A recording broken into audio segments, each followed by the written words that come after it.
May isang bata na biglang sinabihan ng isang babaeng naglalakad na isa daw siyang mamamatay tao. Nagulat yung babae. Pero sino nga ba yung pinatay niya? Storytime. Tawagin natin yung babae sa pangalang Sunshine. Isang araw, pumunta siya sa simbahan. Umiiyak siya. Humihingi siya ng sorry sa Diyos. Basta sorry siya ng sorry habang umiiyak.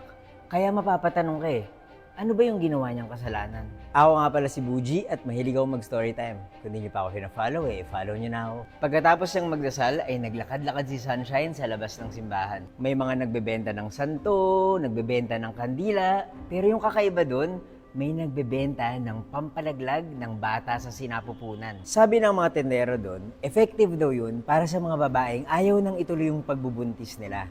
Sabi ng mga doktor, delikado raw yun. Sabi ng gobyerno, illegal. At ang sabi ng simbahan, makasalanan. Pumunta si Sunshine doon sa isang tindahan. Buntis pala siya.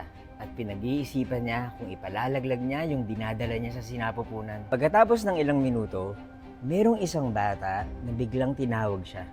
At bigla siyang sinabihan, "Murderer!" Ibig sabihin, tinawag niyang mamamatay tao si Sunshine. "Murderer!" Sabi ng bata kay Sunshine. Paulit-ulit siya. "Murderer! Murderer! Murderer!"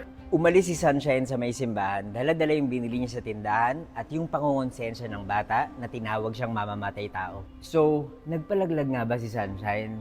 Well, sa totoo lang, labas na tayo doon kasi katawan naman niya yun at hindi naman natin siya kaano-ano. Hindi naman natin siya pinapakain at higit sa lahat, hindi naman tayo maaapektuhan sa mga desisyon niya sa buhay. Kaya dapat, wala rin tayong opinion sa mga gusto niyang gawin sa buhay niya. Pero kung gusto niyo talagang malaman kung ano yung nangyari kay Sunshine, panoorin niyo na lang yung pelikulang Sunshine. It's now showing. Sa sinehan niyo panoorin, ha?